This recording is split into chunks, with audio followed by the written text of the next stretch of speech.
Men, many of us, will experience feeling like we should give up on life, feeling like a complete failure in life, and will be tempted to look for alternative options to compromise our faith, the well-being of our family, and the dignity of our integrity just to satisfy our desires.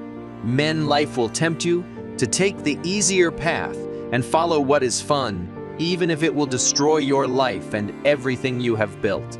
You must become a man who is resolved, resolute, and unwavering in your commitments, your integrity, and your life's duties.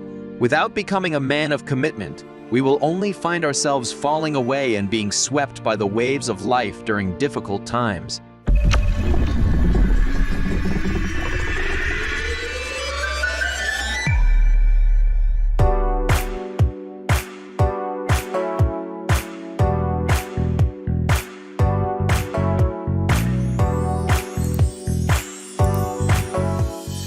During some of the most difficult days of World War II, British Prime Minister Winston Churchill made one of the toughest decisions of the war.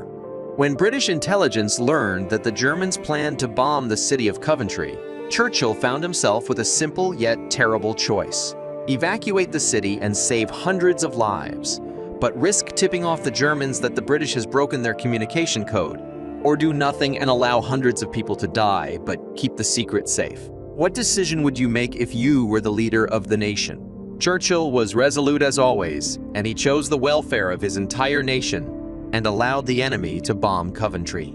In a similar way, God calls you to be a resolute man who refuses to compromise the well-being of your family, the dignity of your integrity, your work, and your ministry, even when you are faced with hard choices. The quality of your life does not depend on whether or not you have conflicts, but on how you respond to them. In the Old Testament, there was a prophet named Daniel who knew the importance of remaining resolute during difficult times. His enemies had duped King Darius into creating a law that outlawed all forms of worship except the worship of the king. And the penalty for breaking that law was death at the jaws of hungry lions.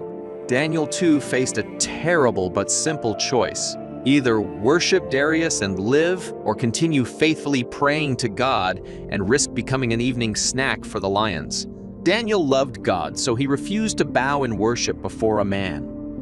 In fact, when Daniel first heard of the new law, he headed directly to his room and bowed before God in fervent prayer.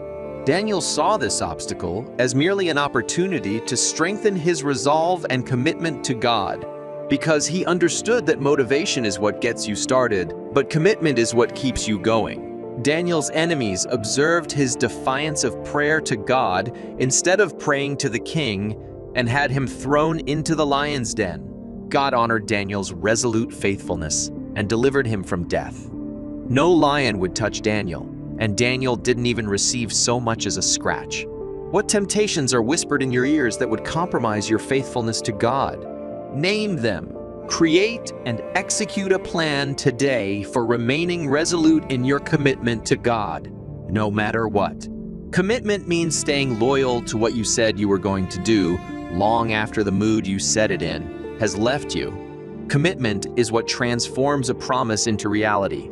As men, there are only two options regarding being resolved. You're either in or you're out. There is no such thing as life in between. Like Winston Churchill and the prophet Daniel demonstrated by their lives as an example for us to follow. True courage is not the brutal force of vulgar heroes, but the firm resolve of virtue and reason. For the man of God, obstacles cannot crush him, because every obstacle only yields to stern, more resolve inside his soul. The man who is fixed to follow God and keep his integrity intact does not change his mind. He only keeps going regardless of the outcome.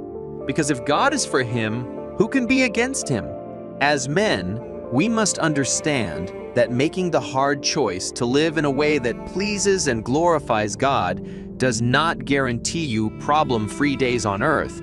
You will face many days of hardship, suffering, and trials in this life. But God does assure you that whatever happens, He will use your circumstances for your good and the good of God's people. Stay on the narrow path and steady the course, because you will soon receive your reward for faithfulness when you meet Him face to face in paradise. Remember during times of hardship that God's plan for your life is only good and perfect. It reaches beyond life on earth and into eternity, and you never want to forget that. To learn how to live a life full of determination and joy, even in the midst of hard circumstances, check out our next video.